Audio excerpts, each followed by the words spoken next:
Өнөөдөр би та бүхэнд төөрөгдөл хийгээд тэдгээрийн учир шалтгаануудын талаар танилцуулъя гэж бодож байна. Бидний амьдарч байгаа орчин ертөнцийн амгалан жаргаланч би мөн зовлон зүдгүүрч гэсэн байсаар байдаг. За эдгээр зовлон зүдгүүрүүд хийгээд амгалан эдгээр бүхэн бол гинт алга болчдөг зүйл бас гинт бий болоод байдаг зүйл биш ээ.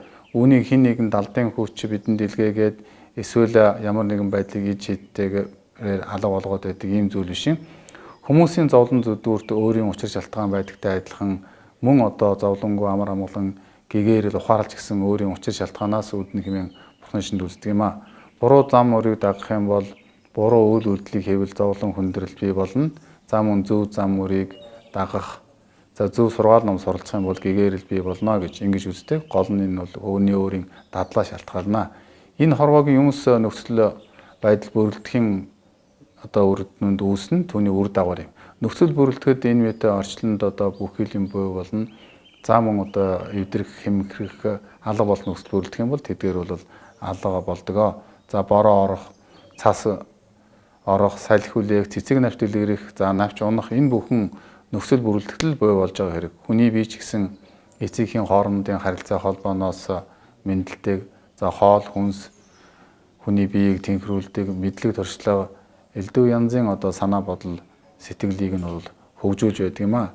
Сэтгэл оюун санаа нь урдынх оюун санааны үргэлжлэл болон нэг биеэс нөгөө биед шилжин оршино гэж Бурханы шинд үздэг. Тиймээс бие сэтгэл хоёр нь нөхцөл бүрэлдэсний ачаар оршин тогтнож мөн тодорхой хэмжээний нөхцөл бүрэлдэхэд өөрчлөгдөнө. Утсыг хооронд нь хэлэхэд тоор буй болохтой адил энэ ертөнцийн бүхий л юм өөр хоорондоо хэлхээ холбоотой байдаг. Торны нэг зангилаан дангаараа оршин тогтнож чадна гэж бодсон хүн хийхэн эндүрч байгаа хэрэг. Торны зангилаа бүхэн бусдтайгаа холбогдож сая тор болдог. За зангилаа бүхэн бусад зангилааны нэгэн хэсэг бас болд юм аа. Нөхцөл бүрэлдэж цаг нь ирэхэд цэцэг навч дэлгэрдэг, нөхцөл бүрэлдэхэд хагдарч ундаг. Өөрсдийн дураар цэцэглэж, өөрийн дураар одоо унж чадах гэж огт байхгүй юм аа. Энэ дэлхийд байгаа бүхий л юм хувиран өөрчлөгдөнө. Юунаас ч үл шалтгаалan үйл өөрчлөгдөн биеандан орших зүйл гэж энэ хорвоод огтхон ч үгүй юм аа. Бүхий л зүйлс тодорхой цаг нөхцөл шалтгааны үүднээс бүрэлдэдэг, тодорхой нөхцөл шалтгааны үүднээс сарнидаг. Энэ бол туйлын хөдөлшгүй үнэ юм. Бүх юм өөрчлөгдөн хуурж байснараа эс байх нь энэ ертөнцийн цорын ганц хууршгүй үнэ хэмээн үзнэ. Гагцхүү энэ үнэл хизээч үйл өөрчлөгдөн. Бурхны сургаалд энэхүү жам ёсыг танин мэдэх ухаарахыг хүмүүс сануулan энгийн болон ухаарах хуудас жишээ үлгэрээр дамжуулан зааж сургадаг. За хүний санаа бодлын зовлон, уйтгар гуниг, за зовлон зүдгүүр энэ бүхэн бол сэтгэлийн хөдөлгөөнөөс бол үдэн оршин. Хүн бол эд баялаг, алдар гавьяа, нэр төр, тав тух, зугаа цэнгэл дадаж өөртөө бас хит их дадсан байдаг. Хүний ертөнцид хизээний л аюул сүрэл асуудал орсоор л байдаг. Хүн аюул сүрлээс гадна өтлөх, өвдөх, өөхөх тэргүүднээс бол зайлж чадахгүй. За учир зовлон зүдгүүр уйтар гунигт автдаг нь бол амьдралын нэг их хэсэг юм. Дасад дадах нь бол амархан байдаг учраас түүнээсээ хагцсан сална гэдэг нь бол зовлон зүдгүүр хийгээд уйтар гунигийг бий болгодог. Хэрв түүний мөнх усыг нь чанарыг нь мэддэг байх юм бол хидэрхий дадад асахгүй бөгөөд зовлон зүдгүүр уйтар гуник мөн одоо уул мөргөө алга болох боломжтой юм аа. Хүний дасад дадах нь сэтгэлийн уг язгуурт байдаг мунхаг хийгээд шунах сэтгэлийн одоо харанхуй ноёлж байдаг асуудал байгаа гэж үздэг.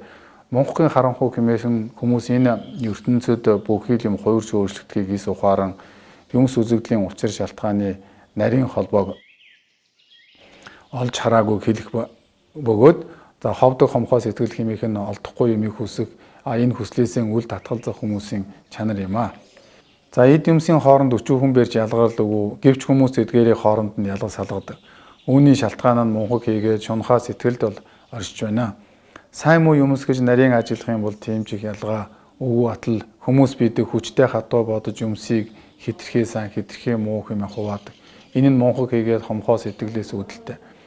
Муу санаа бодол хүмүүсийн сэтгэлд байнга үүсч тэд мунхаг учир юмсын мөн чанарыг олж харалгүй өөрөө өөртөө хитрхий дасч буруу үйлдэл хийж эхэлдэг. Тиймээс ч тэдгээр хүмүүс бол төөрөлдөг юм. Маш товчтой хүмүүсээ бид өөрийн үеийн цэцэрлэгт элдв янзын оюун санааны ертөнцийг өөртөө тарьж бий болгож байгаа гэсэн үг. Тэрхүү төөрөгдийн ертөнцийн санаа сэтгэлээрээ бий болгосон төсөөлөл таамаглалын хий орчлон төдий юм. За гэгэрлийн ертөнцийг ч гэсэн хүн гаднаас биш өөрсдийн санаа сэтгэлдээ л бий болгоно. За энэ ертөнцид 3 буруу үзэл бодол байдаг гэж хэлдэг. За тэдгээрийг баримтлах юм бол хорвоогийн бүхэл юмыг өгөөсгөх төөрөгдөл орж ирнэ хэмээн Будда сургадаг.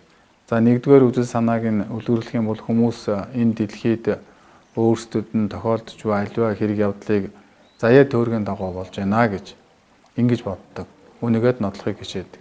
За хоёрдугаар үзэл нь хүмүүс энэ бүхэн бурхнаас шалтгаалсан. Бурхан бүгдийг бүтээсэн гэдэг ийм нэг үзэл байдаг. Гуравдугаар үзэл санаа нь хүмүүс энэ дэлхийд болж буй аливаа үйл хэрэг учир шалтгааны ямар ч холбоогүй за бурхны тааллаар болж байгаа мэтээр ойлгодог юм байна. Хэрэг бүх юмыг хувь тавиланд нь эсвэл бурхны таалд даатгах энэ ертөнцийн сайн муу бүх явдал хувь тавилан бурхны бодол санааны биедэл байх болж байгаамаа. Зол жаргал золгүй явдал чалгаагүй нөгөө л хувь тавилан болж энэ хорвоод хувь тавилангаас өөр юу ч хийсвэртэн. Тийм учраас хүмүүс өөдөл сайжрахад найдахаа болж хөдөлмөрлөхийг орхиод за дэлхийн дэвшил хөгжиж гэсэн бий болж чадахгүй юмаа гэж ингэж үздэг. Тэгэхээр энэ ертөнцид бурхан ганцаараа бүхнийг хийдэг хэмээх энэ үзэл за юмс хоорондын учир шалтгаан холбоо үгүй хэмээх мөн дараагийн нэг үзэл за аль альныхын тухайд мөн адил няцааж болохоор үзлүүд юм а. Хэрэг хүмүүс эдгээр үзлийг дагуул мууг үйлдэхээс татгалзах, сайныг үйлдэхийг бол ирмэлцэхэ болно. Учир иймээс тэгхийн тулд хүч чадлаа дайшлах учир алдагддаг. Ил учир энэ хүү 3 үзлэн гуруула буруу юм а. Хэрвээ цаг нь болж нөхцөл бүрэлдэхүүн бүх юм буй болж цаг нь болж нөхцөл шалтгаан бүрэлдэхүүн бүх юм мөхөс хүн гэдгийг мэдэх юм бол учир шалтгааныг бол танин мэдж байгаа. Хэрвээ учир шалтгаан аливаа юмс хоорондын шүтэн барилга гэдгийг сайтар мэдэх хэрэгтэй. Бурхны сургаалд бол шүтэн барилгын сургаал түүнийг танин мэдэх мэдлэг бол томоохон байр суурь эзэлдэг юм а. За ингээд би өнөөдөр та бүхэнд учир шалтгаан хийгээд төөрөгдлийн талаар бол ярьж өглөө. Тийм учраас бурхны шний үзэл онолоор бол аливаа юмс гэдэг ямар нэгэн эзэн тэнгэр эсвэл далдын хүчнээс хамаардаг зүйл биш. Аливаа юмс өөрсдийн шүтэн барилдаж бий болгох явцыг хасан үүддэг. За мөн өөрсдөө салан эвдрэх энэ нөхцөл шалтгааны бүрэлдэхтэйгээ салж чаддаг.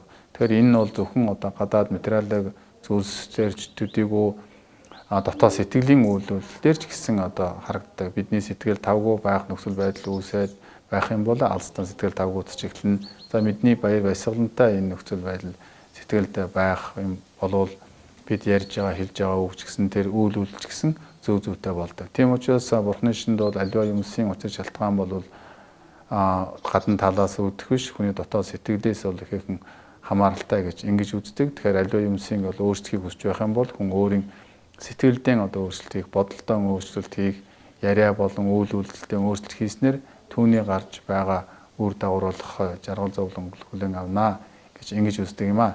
За ингээд би та бүхэнд шүтэн барилга гих буюу аливаа юмсын шалтгаан бол чухал нөхцөл болдог юм а гэдэг энэхүү сургаалын талаар энгийн төвшөнд товч танилцуулахыг хичээлээ.